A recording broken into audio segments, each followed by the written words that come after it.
Welcome to Devaluing the Doc. I'm Tim Roby, I'm one of the Telegraph's film critics.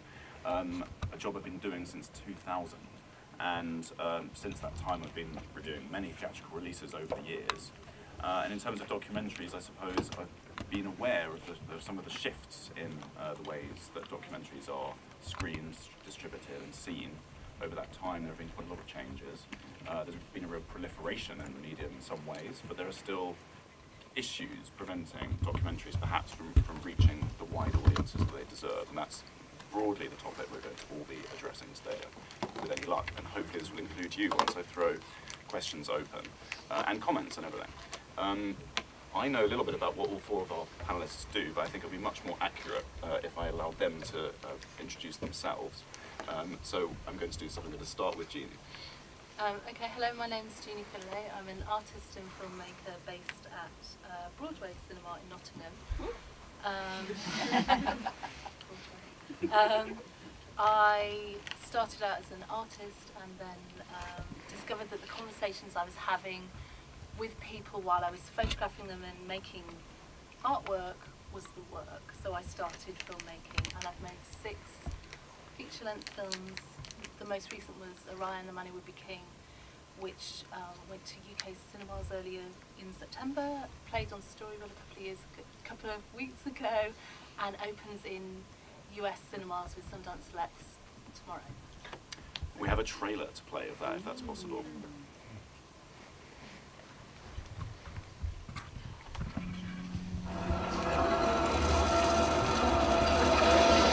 The world is shocked by Elvis Presley's sudden death after attempts to save his life failed. There were so many people that so desperately wanted Elvis to still be alive, and they took it hook, line, and sinker.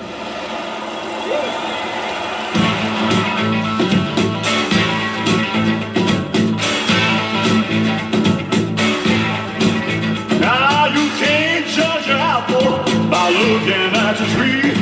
There are plenty of people who think the king is still alive. If Elvis is alive, he wears a mask and goes by the name Orion. Can't judge a book by looking at the cover. Now can't you see? Orion Eckley Darnell is your full name. Right. Where you come from? I was born at Sun Records, in the studio. Do you ever take off your mask? Only when I go through customs. Love, no, you can't judge a book by looking at the cover. He just had that magic about him. Look at this guy. Who is he? They always tell you, especially down here in Nashville, the truth is stranger than fiction. That's exactly what it was.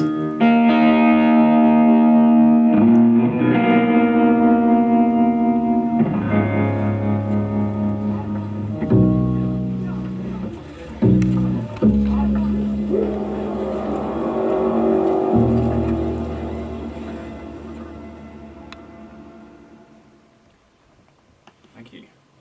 Now we're going to move down the line to Sonia, if you could do the same. Okay, my name is Sonia Henrizi. I'm a producer, documentary producer and co-director of the Scottish Documentary Institute. We're based in Edinburgh, Scotland, and part of Edinburgh College of Art. We are producers, but also do a lot of talent development for Scottish producers, filmmakers, also host an Edinburgh pitch. In fact, I think Orion was pitched. And a great hip-hop focus. And we've worked with Jeannie through a talent or producer program, filmmaker program called Interdoc, which we no longer run. So it's nice. It was really great to see the film coming to fruition, and these things can take a long time. So we do interface with lots of different filmmakers. And the most recent film I produced is Amy Hardy's new film called 7 Songs for a Long Life. And that also took 4 years. She was filming in a hospice in Scotland, where people decided to sing to her much more than talk. And we did a creative release, or we started our release working with hospices directly and cinemas, so we can maybe talk about that later. Great. We have a trailer for that too, but just to keep the flow going, I'll play that trailer once we've asked our other two to introduce themselves. We have Claire. Okay, hi. I'm Claire Aguilar, and I am the Director of Programming and Industry Engagement at Sheffield Doc Fest, where I had my virgin year last year. I've been there for less than a year. I do the programming for the festival, and also am doing other exhibition activities outside of the festival. The festival dates, by the way, are pushed a couple of days this next year, so it's June 10th through the 15th, 2016. And we're at that, I call the hunting and gathering stage, where we're getting our programs together and seeing what the selections are. In my past, I've been a commissioning editor. I worked at an organization called ITVS, the Independent Television Service, and I commissioned documentaries for public television in the U.S., PBS. And before then, I've been a curator for UCLA and the Wexner Center for the Arts and other organizations for film. Thank you very much. And finally, Ollie. I'm Ollie Harbottle. I'm head of distribution at Dogworth, a film distributor. The company was set up in 2004, and then we made the decision in 2007. We saw that there wasn't really a space for theatrical documentaries. I think there's kind of single-digit number of releases a year, usually the big names, the Michael Moores, the Morgan Spurlocks. So we saw a gap in the market. And in 2007 made the decision, which was somewhat risky at the time, but which has paid off, to specialize exclusively in documentaries. So we now release around 15 films a year. And this year, films have included Dior and I, The Look of Silence, Iris, and Cartel Land. Thanks very much. And we'll play that second trailer now. If that's all right. 7 Songs for a Long Life.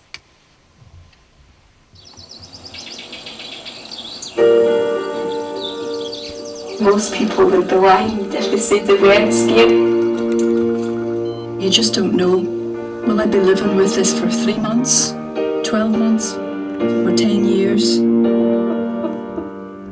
How on earth do they plan their future?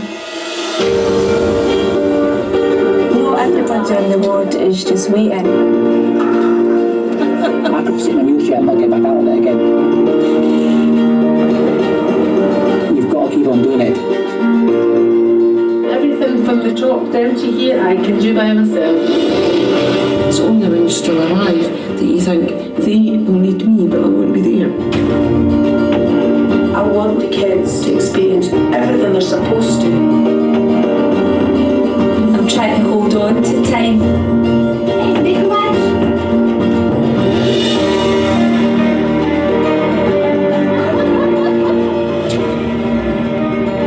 I've had a really gorgeous life. When people are told they're dying, to us, they're still living.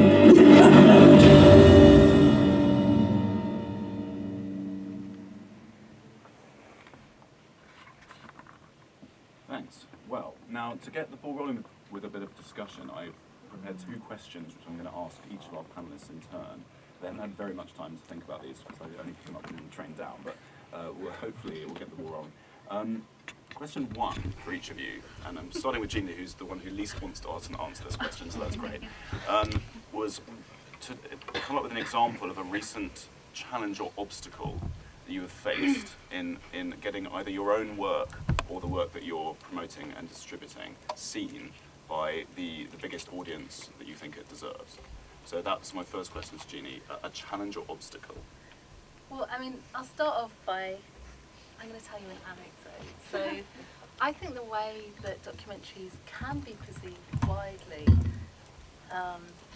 here's a negative view on it. They're not seen as proper filmmaking. I remember my husband makes fiction, and he'd got his second fiction feature commissioned by HBO Asia, and we were with a group of friends who knew all of our work. And he said, "Oh, brilliant, man, that's so good, well done. I don't know anyone," this is in Nottingham, "that's got their second feature away, that's so good." And I was sat there and I was like, "Well, what about me? Am I chopped liver?" And he went, "No, I mean proper filmmaking." You know, and I come across that a real lot. When are you going to start making proper films?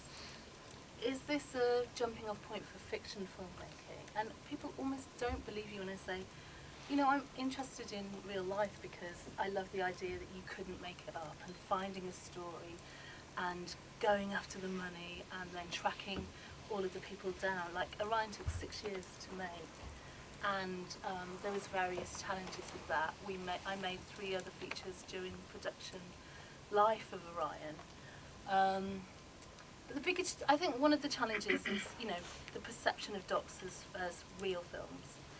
The allocation of screens for documentaries. So, it's very difficult so we distributed Orion ourselves. I worked with Sally Hodgson, who's my producer of marketing and distribution across all the films. And this is a conscious choice. We want to deliver films in a special way. We want to have an engaged interaction with the audience. And obviously, if we found a great distributor who's going to take on board everything and do a wraparound art project, which is what we delivered with Orion, then we'd love to work with them. But people just don't have the time, the money, the investment. But it's difficult in terms of raising P&A money. There's limited sources to get. There's a perception that if you're not opening in 100 screens or even 50 screens, then it's not a proper release. And then when you do get programmed, 6 o'clock on a Wednesday, I saw this great film, when did you see it? Yesterday. How does word of mouth work with that? So I would say all of those things are very, very difficult. And we work a lot talking to audiences. We got a feature documentary award from React, which is based at Watershed, from the Pervasive Media Studio, and I worked with 3 academics, and we had a grant for a year to study the audience for the film. And it is difficult when you then speak to distributors and you're at the distribution, deciding what you're going to do with it, and you get feedback like, yeah, have you seen Searching for Sugar Man? Hello? Yeah, I was at the UK premiere of that. Because that film made a lot of money. Why don't you recut your film to be more like that? Because you could really make some money. That's really difficult. Thanks. I think I've complained enough. No, that's great. That was a really great full answer. I'm sure a lot of those issues will resonate with other people in the room who are involved in the sector. Sonia, I'm going to ask the same question to you. Yeah, I mean, I would sort of echo that I think, for me, documentary in UK or even international is the most exciting art form, in a way, at the moment. And I feel often it's so much more, it's so rich and so authentic in comparison to some of the British fiction film, and it's frustrating that it's not more support ultimately for it.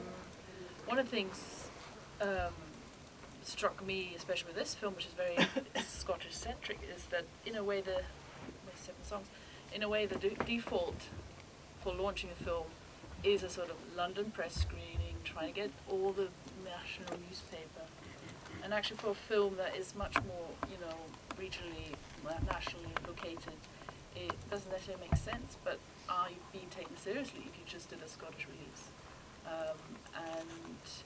And we have another film that's very much more very Scottish focused as well for next year, and I think we're going to approach it a bit differently and actually just go for Scottish focused press, hopefully with spillovers. But I think it's interesting how we're just so London-centric in the film industry, and having these other centres working removed really shows that up, and that what you're struggling against. I can't. Thank you. And we're going to come back a bit later to the question of reviews, actually, and the importance of reviews and national reviews, etc., because we can all talk about that till the cows come home, I'm sure. But for the time being, Claire, do you have a specific obstacle you've lately? Can I have 2? You have 2. Absolutely. There's so many, as Jeannie said, and maybe one is a kind of an obvious one, and the other one is more of a it's more of a in-house dirty laundry thing. So I'll save that for the second. So the first is obviously that as a film festival and really showcasing independent films, documentaries, that we rely on word of mouth, but also we don't have a very robust, in fact, a kind of non-existent advertising budget to be able to promote the films in the festival. We do have materials, and we have the legacy of the festival, which will bring audiences, but we don't have that dedicated advertising budget that so many of the successful documentaries seem to rely on. So that the filmmakers and our partners, including Dogwood, including SFI, have to pound the pavement to be able to generate that advertising and word of mouth. You know, case in point, Jeannie. So Jeannie is like one of the hardest working people in independent documentary. She brings the Orion impersonator or the Elvis impersonator who's impersonating Orion to the festival, to our opening night. He was so handsome. Was very This man was so handsome, he was like in his own wind machine. It was great, you know, but that was on your own devices, you know, and I think that you know, in another word, you know, the perfect world, we would be able to help you with that, you know, because every filmmaker has to go through those extra steps in order to generate the publicity. So that's a big obstacle. That's, you know, obvious obstacle. And then the inside story obstacle is that, you know, we've pushed our dates forward for a few days this next year. So it's going to be 5 days later. It'll be in June 10th through the 15th, as I said. And recently we discovered that the Sundance Festival, which just unveiled part of their slate yesterday, which happens in January of 2016, they normally have an edition in London that they call Sundance London, and we found out last year that they were going to launch their London edition again, and found out that their dates were exactly the same day as the Sheffield Doc Fest. Now, let me outline what the problem is with that. Even though it's in London, they will take their Sundance films that they're going to premiere in January and have a selection of them in London, and they will probably want exclusivity for them. And so that's a problem for us. It's a big obstacle because we really want to get some of the best films, and although we don't know what our slate is at the moment, it's a big competition. Compare that with Edinburgh, where our dates overlap by 1 day, but we have an arrangement where we work with them to be able to share films and possibly directors and people. So that's an obstacle. But we have communicated with Sundance, and maybe there's a solution to it, but for the moment, it's like we don't want to be able to separate those audiences out, and given that the London audience may be different from the Sheffield audience, one of the wonderful things that we've been able to generate for DocFest, for Sheffield DocFest, is to have those London audiences come and experience the films first time in Sheffield. That's one. Thank you. So that's Dog Eat Dog, now Dogworth, Ollie. Yeah, I mean, coming at it from a different point of view, I mean, the documentary industry is in quite a perilous state. And the real problem is actually the lack of broadcast opportunities now for documentaries. Traditionally, documentaries would have a very healthy life on True Stories, on More 4, Sky did a few, BBC obviously. And we're seeing a complete shift away from creative documentaries, as feature docs are known in the TV world, towards factual entertainment, which is cheaper, cheerful, etc. What this means is that films aren't getting the biggest audience, in answer to your direct question. So films like The Look of Silence, probably the most critically acclaimed film this year, no broadcaster will buy it. Fair enough, it's a tough subject matter, but still, that's slightly troubling. Dior and I, probably the most mainstream doc, second to Amy this year. Again, no broadcaster will touch it. So what this is doing is putting a real strain on other exhibition, because filmmakers can't rely on TV anymore. So more and more they need to find ways of making money through other exploitation. So what you're seeing is a lot of filmmakers thinking theatrical, we have to go theatrical. As I said at the beginning, like we had kind of single-digit number of releases 10 years ago. I think last year there was over 100 documentaries released a year.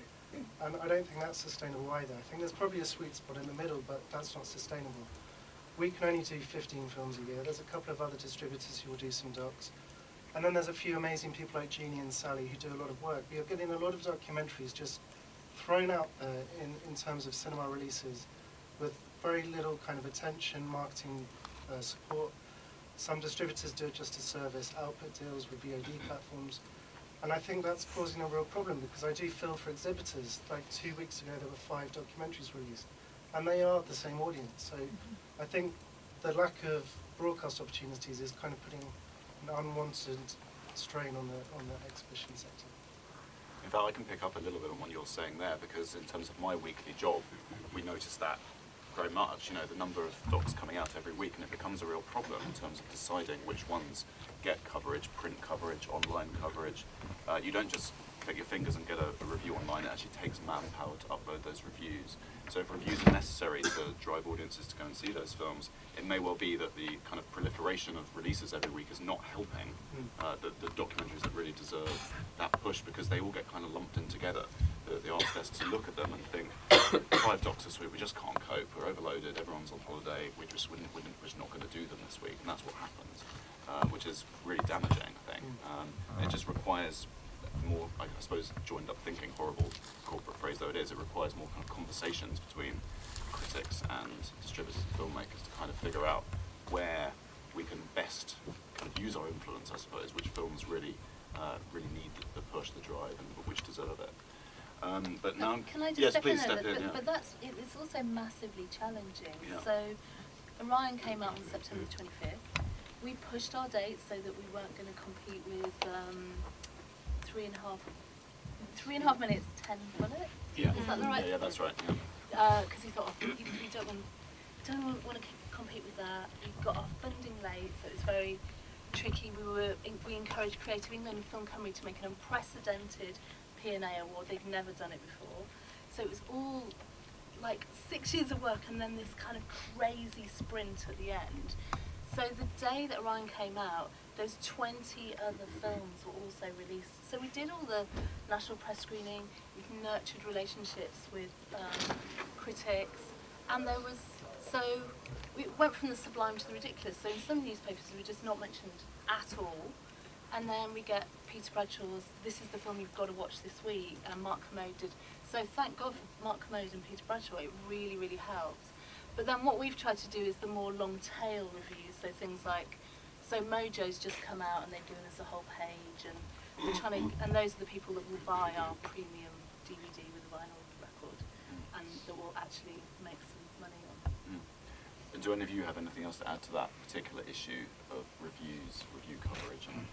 Well, we couldn't get a press screening, Yeah. national press screening, because there was too many films out. Yeah, it's a, But we were aligned with the Hospice Care Week, so we didn't really have a choice on moving our dates necessarily. So that was and obviously there are now ways to sort of send out links and screeners to critics, but that's never an ideal situation. Sometimes the very fact that you're able to get a screener link to some critics sort of indicates, well, it can't be that big a deal really, can it? And they prioritise based on the ones that get screened. I mean, that does happen. I have to say though, Peter Bradshaw and Mark Commode did our reviews off the back of links. Yeah. They weren't at the national press screen. Yeah, good, okay. So it is interesting. I think we got a big thing in Saga magazine. So it's just like, it's very, nothing's guaranteed at all. I'm going to bring in question 2 now, which is, you can kind of guess where I'm going with this, but it's an even broader question. To choose a recent development, whatever you want it to be in distribution, in funding, in marketing, that has in fact shown to you that there's light at the end of the tunnel, if you like, that we're moving in the right direction, a positive step in the industry of late. Can you think of one, Jill? I'm still really excited about making films and then actually putting them out. So it's been strange with Orion because we went out on Storyville pretty quickly, which is why we had to fix our release date, because Storyville brought our broadcast date forward. But what's interesting is, what I've noticed with my films is that it's like a virtuous circle. So even if it's been on TV, people will still go in and see it in the cinema. We get pre-orders, there'll be online sales, and then there's people buying my back catalogue, that's exciting. The thing that I would say that has been a challenge but also exciting has been doing events around the film release. So we worked with an academic who coined what we're doing, wraparound filmmaking. So because my background as an artist, I wanted an artwork, I wanted a living tribute to Orion at screenings, and that was done in different ways. So we worked with, we had the most handsome Elvis tribute artist we could find, and became Orion. So we had him as like a stunt. We were trying to be like Shelby Singleton, the huckstering record producer at the centre of our film. And so we were quite naughty at Sheffield. We took him there for a few days and he just looked amazing. So loads of people took photos of him because we understand how people work on social media. So social media, I think, is a very exciting thing if you engage with it as a real person and it isn't an intern. like tweeting with their thumbs, or so you've got to really, I think you really need the voice of the filmmaker, or someone very core. But it's not everything. I don't know. We try and just use everything together. And I've brought my mask. I feel like a travelling salesman. But we created, as part of our wraparound filmmaking thing, we made this artwork called I Am Orion, and the central theme at the centre of Orion is, would you wear the mask? Would you enter into this Faustian pact? So we've given these out to audiences all over the world and encouraged them to upload pictures of themselves wearing it using hashtag I Am Orion, and we get them. So we've got all this kind of amazing gallery of people engaging with the film, and then they share them. And then when we gave them out, they had discount codes for online. So we've tried to keep as much of the rights as possible, but also working with bigger distributors in other countries. I haven't really answered your question, but yeah, but I'm excited. I think it's good for people to take risks, but also think about what is the thing that's particular to your film, or if you're a filmmaker, or if you're a venue, how can we reach an audience with this film? How can we think about it a bit differently? And we had a huge event at the Rooms in Bristol, partnered with Watershed, where they had 5 Orion abseiling down a tower. But they took risks and they invested money in it, and it was massively exciting. It was like, wow, this is brilliant. This is why you make films, And also, I still want to make, we embrace TV and online and vinyl and DVD, but there's nothing quite like sitting in a cinema and crying with strangers. I want that for my films, and I want them to be big, and I want them to be really loud. Excellent, thanks for that. Next, Sonia. I actually think that decentralization, like the film hub creation and all that I think it's a really positive step, because it actually forces, for example, in Scotland, the exhibition, distribution, festival organizations to talk much more to each other, and that again allows new collaborations, partnerships with producers or the likes of us. I mean, we're sort of halfway. We do distribute, we do show a few films as well locally, but we're not obviously an exhibitor, and the possibilities of making things happen at your doorstep or nationally is actually exciting, and I agree with Jeannie again. But we've had amazing audiences, screenings with the film, when maybe some people initially didn't believe in it, festivals initially, and we just sort of decided we're going to do the release, and we've had great reviews, and just making it happen and see what happens is just really, I think, 10 years ago you probably couldn't have done it, because everything, marketing wise, you can do things for cheaply, although you have to have people still have to work and be paid for the work, but there's stuff you can do much more cheaply now. Prints are not, you can get things to cinemas now. So yeah, all that, it's positive, I'd say. So it's not just London, people are actually making steps to kind of get stuff working. Yeah. And also, maybe it's not a film for London, and actually can still have a real impact and a life, so I'm really determined for that. Thank you. Claire, Sheffield, probably the documentary hub of the UK, really, in some ways. Yeah, it is. Well, in terms of progress, I think there are lots of things, and one is the proliferation of all the new platforms and audiences, not only for documentary, but all kinds of factual or non-fiction form, and that's been interesting to see at Sheffield, where it all comes together. So everything from film exhibition to interactive. We had a dedicated VR gallery this year at Sheffield, and also having the person, the subject or the director in person, and having those talks. And that's always wonderful. But I guess for me, basically the thing is that I feel almost like a born-again documentary lover. I came to film, I went to film school, and I was, I did my thesis on Ozu. I was very much into art cinema, fiction, And documentaries I knew they were different, and so this whole renaissance or the emergence of the creative documentary was something that I just got involved with in the last 15 years, like us all, and it's continued to grow. And I think at DocFest we saw the audiences for that. I mean, seeing the look of silence and the standing ovation for Adi Raccoon in the film, and across 2 screens. That was really mind-blowing, and that's when you're in the cinema and you see people cry. So, all of this kind of breastfeeding of cinema is dead, and it's going to be replaced by either factual or television. That's completely untrue, and I think the proof of the pudding is the films that come out where it is the most incredible form, especially in cinema. One person told me that in documentary you can do anything you want.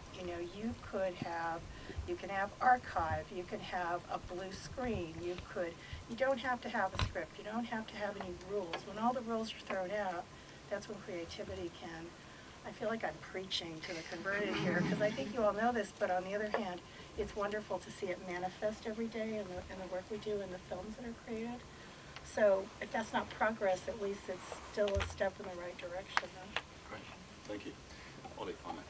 Yeah, I have 2 very different ones. I mean, one is in kind of response to my last response, which is, as we've seen kind of broadcast slots for feature docs diminish, suddenly we've had the emergence of Netflix, which is kind of always the elephant in the room for documentaries.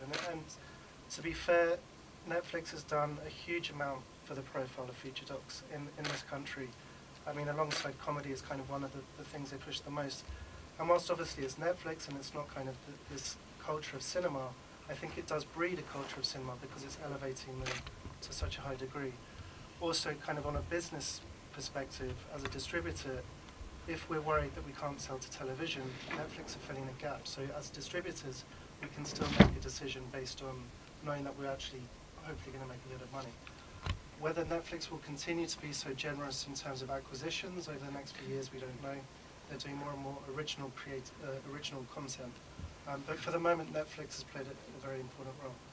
And then in terms of kind of exhibition, I mean, obviously, it's a very sad fact that it's a London thing, but there's now 2 dedicated screens to documentary. And to think that would have been possible 10 years ago, it just wouldn't have been. I mean, Doc House and the Pitch House Central screen is absolutely fantastic. And I think it works to have a place where the doc community, because it is a community, much more than a fiction film community. It is a real community, and they all go to Sheffield, and they all know each other, and it can broaden out, but to have a home, or 2 homes, which seem to work alongside so far, it is a great development. And it would just be good to see that somehow evolve nationwide. Obviously you can't have a documentary cinema in every city, but kind of curated strands, maybe regular slots for documentary, I think it is an important way to go.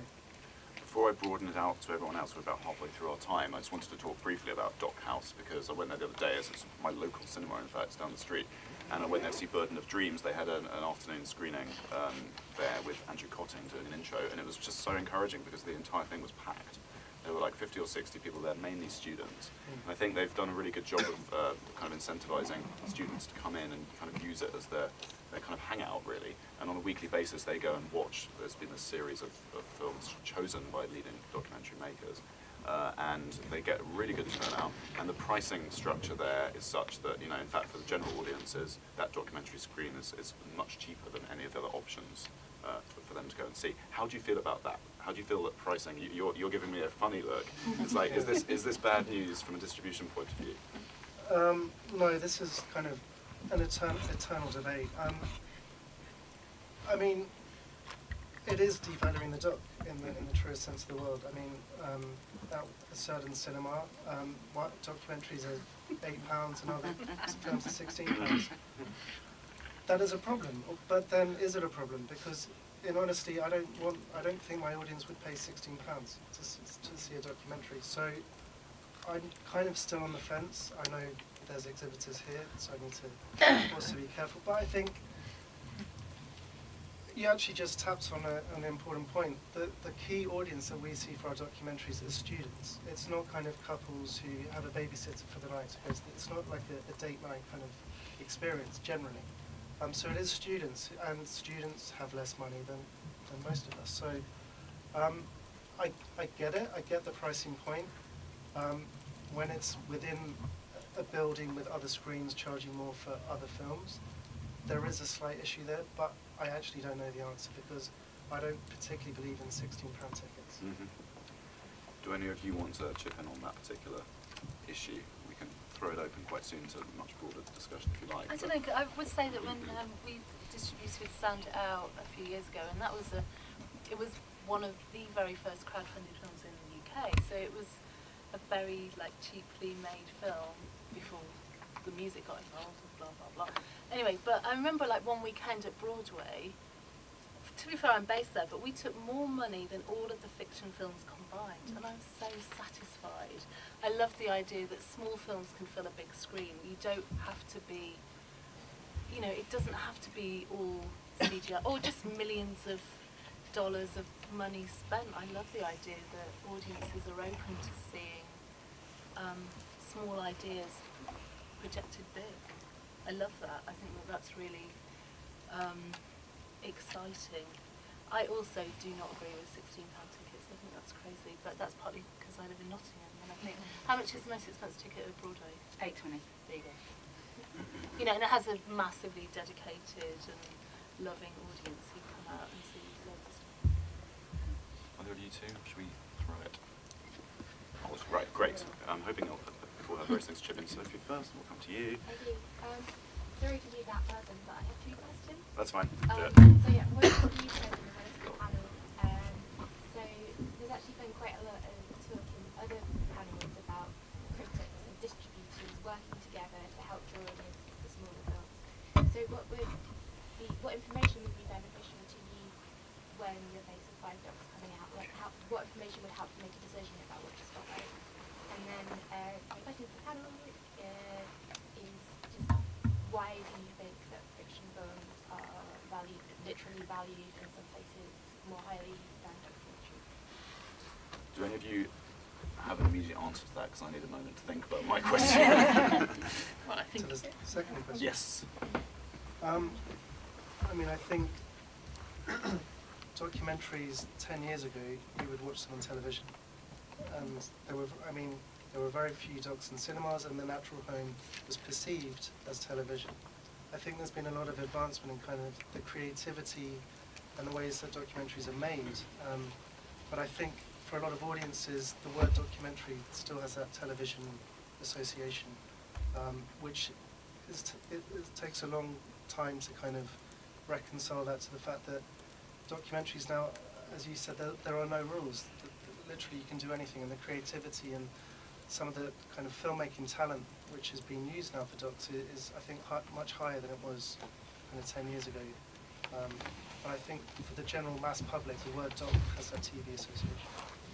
And I think that the standards for documentary have been, the fiction template has been applied to them in a way, even though for those of us that know, it really costs a lot of money to make a documentary. It's not like, oh, this is like really small potatoes compared to an indie, small budget feature film.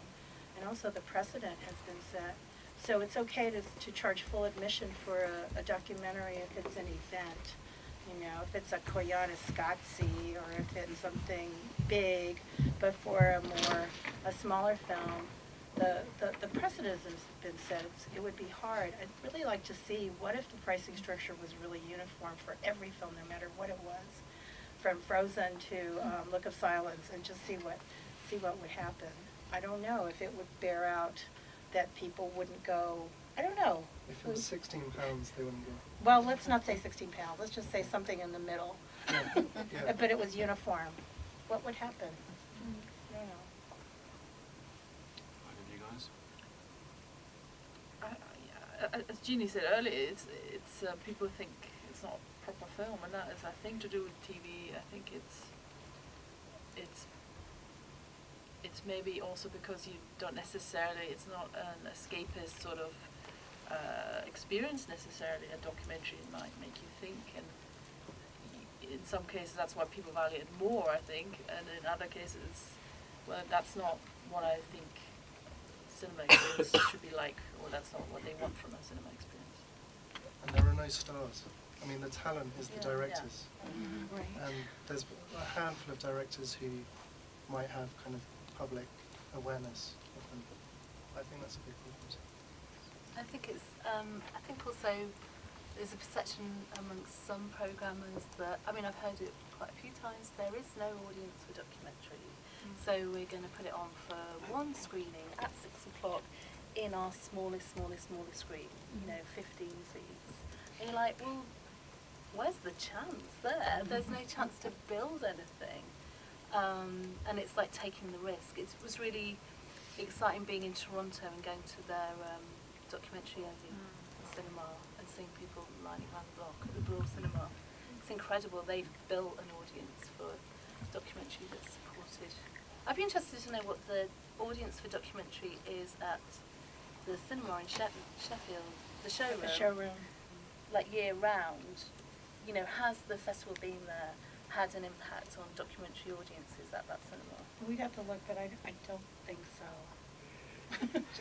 Because I know with Hot Docs that's what they've done in Toronto. They've built an appetite. But then they're connected to Hot Docs too. Yeah. It's a Hot Dog cinema. I can have a word answering your question now. I feel as though distributors must be frustrated because they feel as though they're already doing everything they possibly can to highlight the films that they want covered. And in fact, the onus should really fall on the critics, and I'm as bad as anyone at this, at getting in there early and trying to sort of get a sense as soon as possible of what the important films are. This is why Sheffield's such a great thing. You can go and hoover up a bunch of films of Sheffield and try and get a kind of steal a march on everything. The problem is that because we're going through a tricky transitional time in arts journalism where jobs on arts desks are getting cut, the manpower is ever more stretched, people are just absolutely, colleagues of mine are kind of taking weeks off because of stress, they can't deal with it anymore. It's too late by the time you come to the week of release to be sent 5 links and to have 5 different publicists saying, please take ours, please pick ours. Even if you manage to get to see them all, you're trying to sell them to an arts desk which is already overloaded and can't necessarily take any more on board. So it's just about getting in there really early, I think, months ahead of release, having it flagged up in some ways, sort of hand-picked, if that's possible.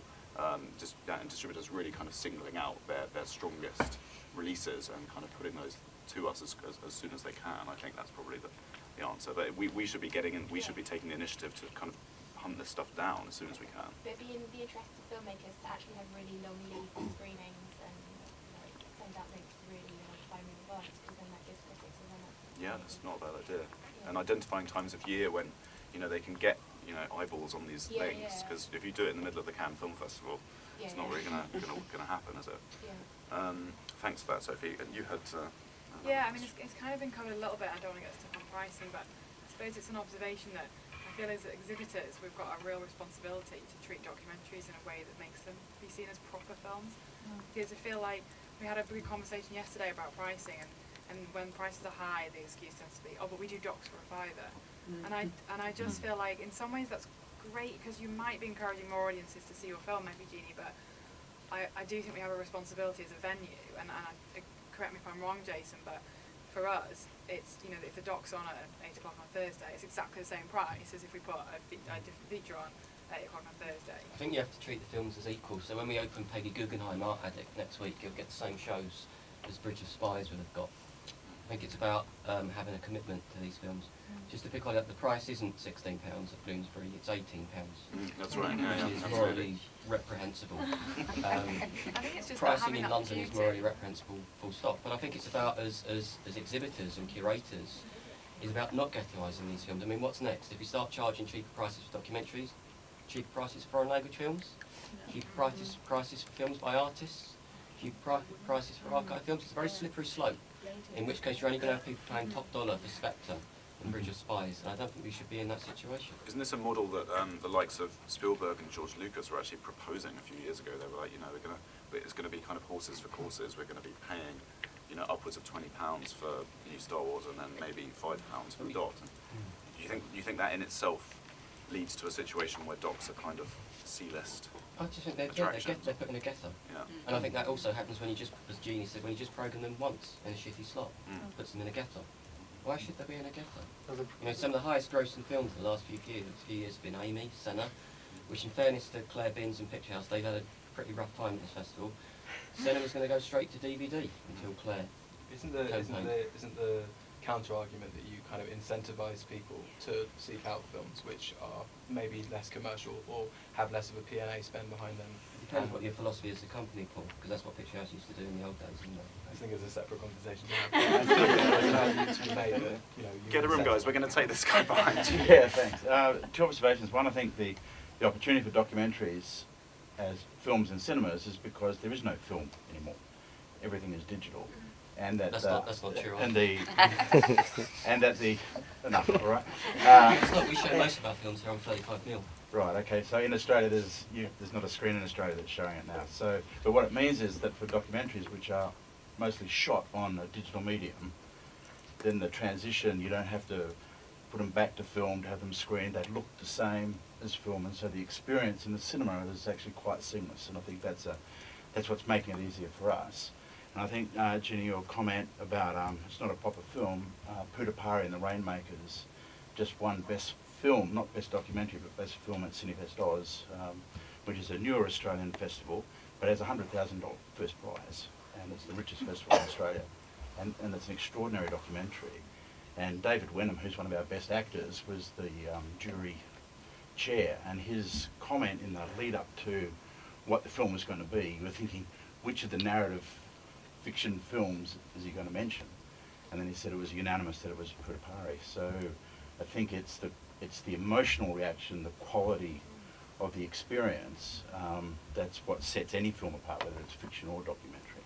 And that's, I think, what audiences crave, is you care, or you cry, or you laugh, or you're engaged. And the best documentaries do that just as well as the best fiction films. Yeah.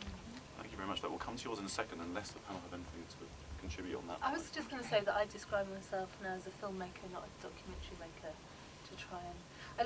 I heard Michael Moore, he did this kind of manifesto, because I heard him saying that when he goes to festivals, he insists on the same hotels that the fiction filmmakers are staying at.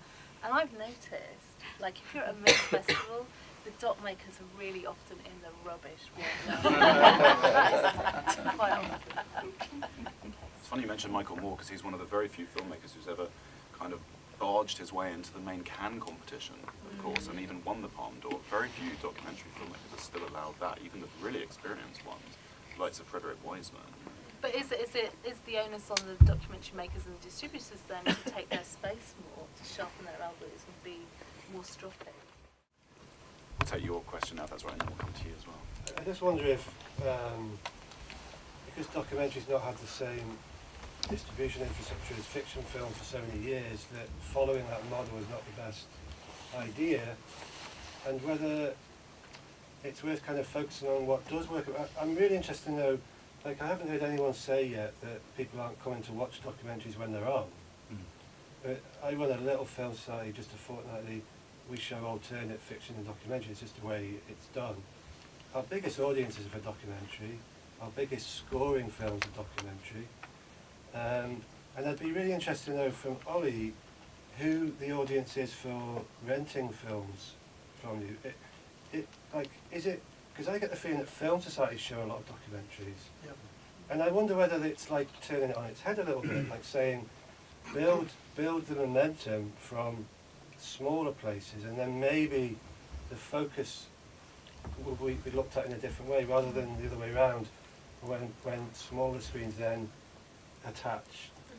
Because I think fighting against the sort of press kind of window, if you like, and festivals and all that sort of thing is much harder, and I wonder if working the other way around to build it from the ground, I don't know, or whether that's not film size, maybe it's something else. So that's the question really, is who's watching documentaries? I don't get the feeling that the people who are watching are saying that was rubbish, I'm not watching another documentary. They're actually, it's the opposite. And yet with fiction film, a lot of people say that was rubbish. You know, there's a lot more rubbish fiction out there, I think. Yeah, I mean, the real issue is the limitations on the opportunities to watch documentaries, specifically outside London. I mean, half through innovation, half through kind of being forced to do it. We set up our own pop-up cinema 5 years ago, which is a non-theatrical booking program where anyone anywhere can book our films on the same day as the cinema release. And that's a very sustainable model. I mean, it's not a big business model, but it's a sustainable model. And we have around 400, 500 film societies, individuals, some are entrepreneurs and charge tickets into events, others just know that there's an audience. So we have about 500 kind of ambassadors, we used to call them.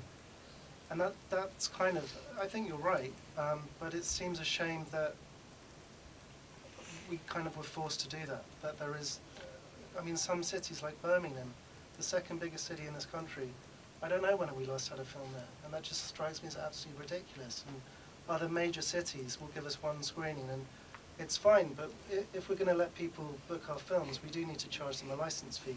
And it might be £100, it might be £150, and that's actually quite a big ask of an individual. So we do have these dedicated people, but it's actually quite a big ask of us on them. So it's still, there is a model there, but it's not quite there. But it's also maybe not, I mean, that's news to me that there's 450. That's quite, sounds quite a lot to me.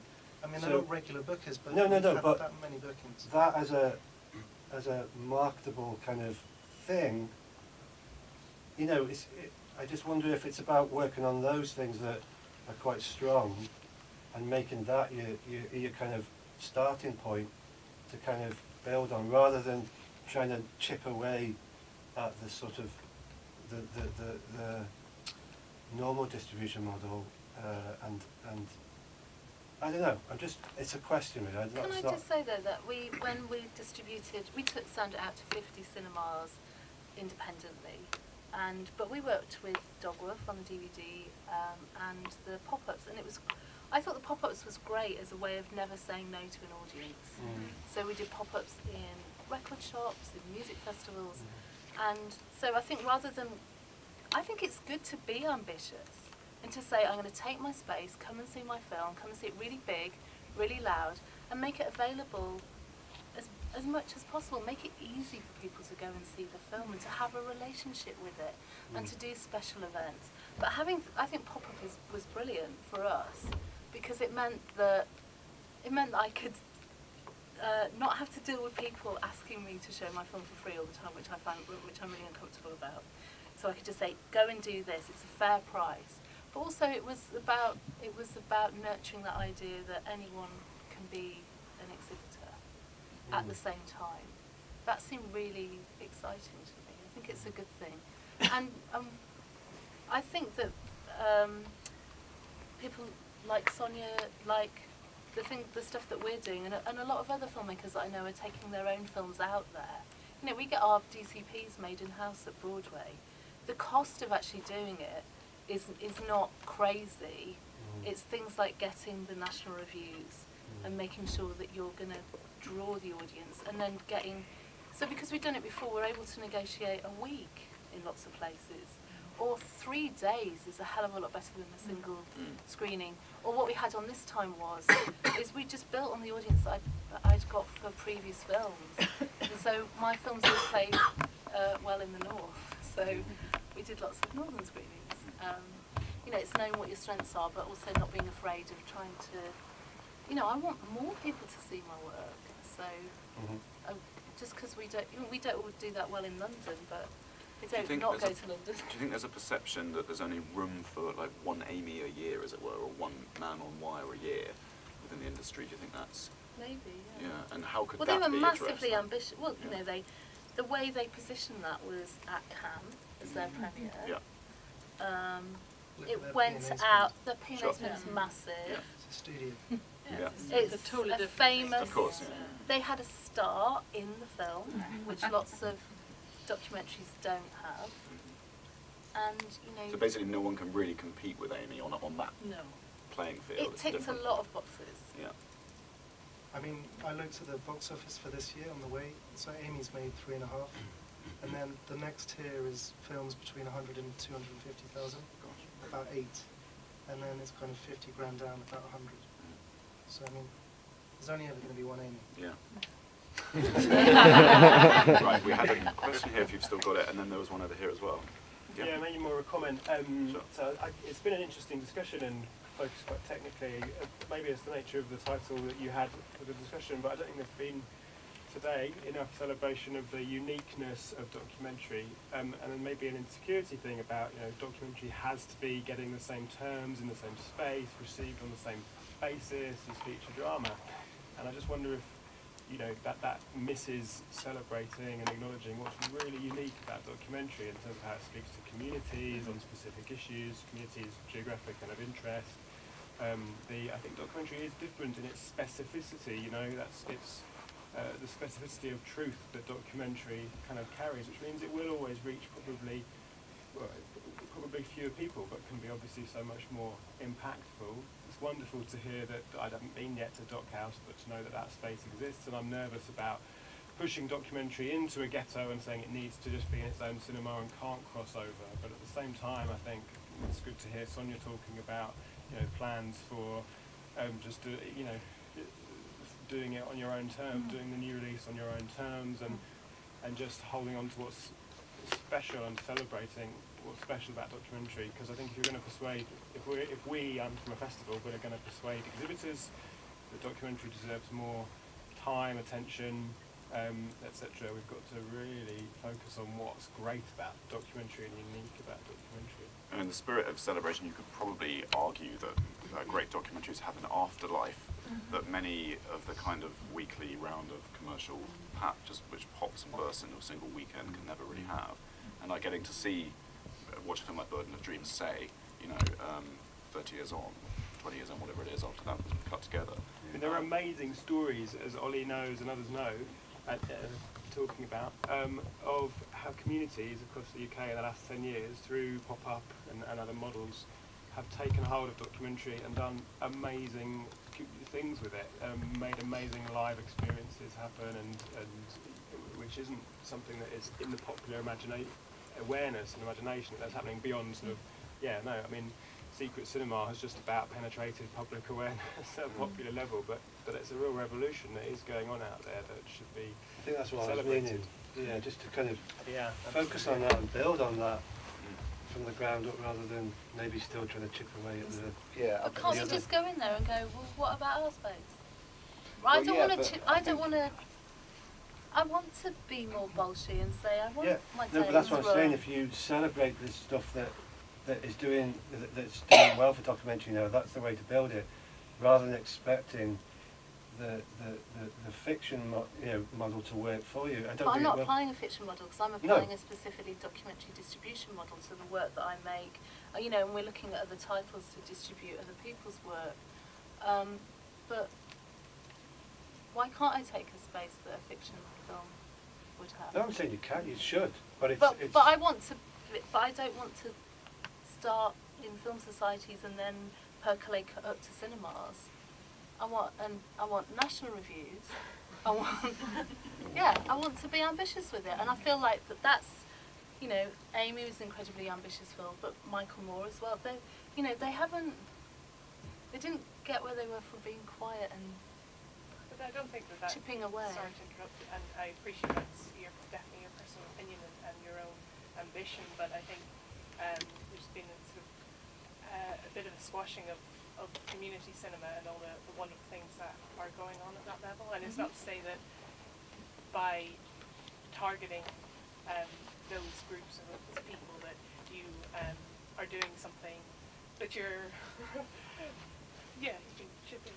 No, I don't think it's a lack of ambition to try and embrace the fact that people are actually celebrating your work and wanting to share it. Oh yeah, and look, and don't misunderstand me, because we've done that very fully on titles. We do that. I come from, before I was an artist and worked with a lot of communities before I ever made films. So the way I approached my filmmaking or distribution, I think is much more autonomous. It's like an artist would. It's working with communities and building audiences. I think there's some miscommunication going on here. I'm not dismissing film societies or communities in any way, and we did loads of free screenings as part of Orion, and I travelled with it because I believe in film societies. But I'm saying that there's a case to be made for being ambitious as well. Yeah.